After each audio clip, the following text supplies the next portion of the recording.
சிதம்பரம் அரசு கலைக்கல்லூரி ஆய்வக உதவியாளர் மீது பாலியல் சீண்டல் புகார் அளிக்கப்பட்டுள்ளது. ஆய்வக உதவியாளர் சிதம்பரநாதன் என்பவர் சில மாணவிகளிடம் பாலியல் சீண்டலில் ஈடுபட்டது தொடர்பாக தெரிவித்தும் கல்லூரி நிர்வாகம் நடவடிக்கை எடுக்கவில்லை என இந்திய மாணவர் சங்கத்தினர் குற்றம் சாட்டியுள்ளனர். பொண்ணு வந்துட்டு கம்ப்ளைண்ட் பண்ண பிறகு டியூட்டர்கிட்ட போயிட்டு பேசியிருக்காங்க, ஹெச்ஓடிட்ட பேசியிருக்காங்க. அவங்க என்ன சொல்லியிருக்காங்கன்னா, இந்த விஷயத்தை இதோட விட்டு நம்ம டிபார்ட்மெண்ட் பேர் கெட்டு போயிடும், நீ எதுக்கு மாணவர் சங்கத்துக்கிட்ட எல்லாம் போய் இதை பத்தி பேசுற அப்படின்னு அந்த பொண்ணை வந்துட்டு டியூன் பண்றாங்க. இது மூலமா வெளியில வந்துட்டு விஷயங்களை சொல்லக்கூடிய மாணவிகள் கூட வெளியில வந்து கம்ப்ளைண்ட் பண்ணாத சூழ்நிலையை அந்த நிர்வாகம் உருவாக்கி கொடுக்குது.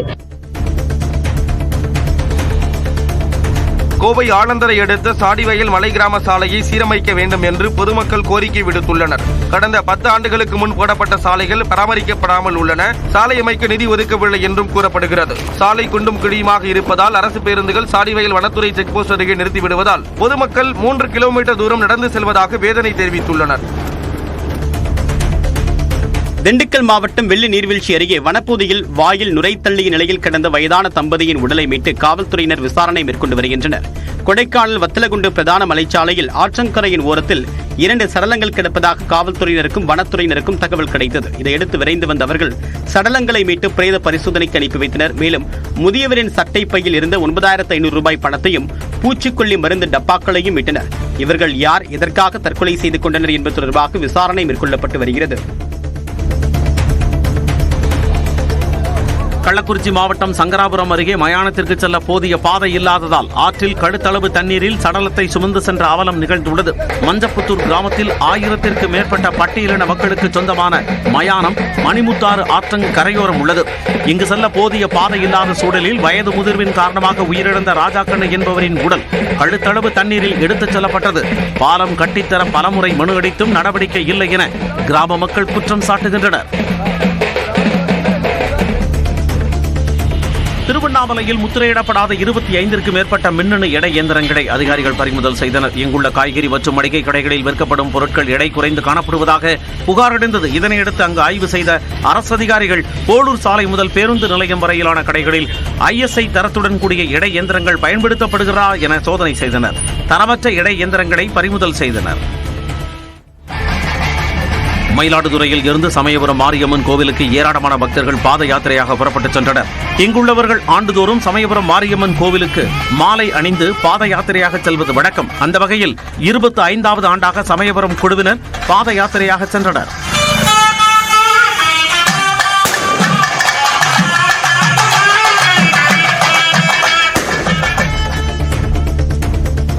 கும்பகோணம் அருகே காவல் துணை கண்காணிப்பாளரை பணியிட மாற்றம் செய்ய கோரி போராட்டத்தில் ஈடுபட்ட வழக்கறிஞர்களுக்கும் காவல்துறையினருக்கும் இடையே தள்ளுமுள்ளு ஏற்பட்டது.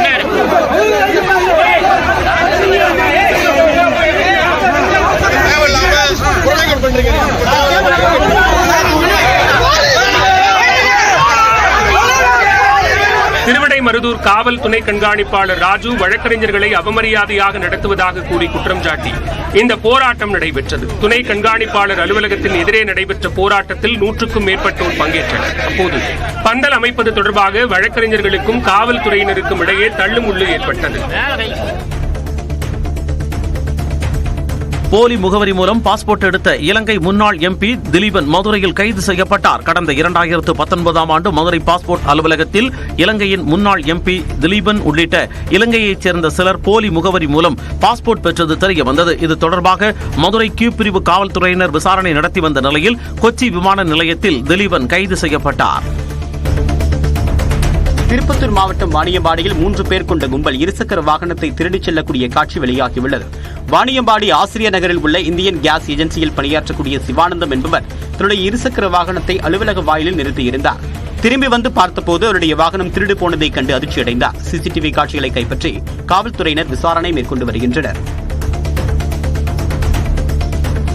புதுக்கோட்டை மாவட்டம் ஆலங்குடியில் செம்மண் கலந்தவாறு குடிநீர் வருவதாக பொதுமக்கள் வேதனை தெரிவித்துள்ளனர்.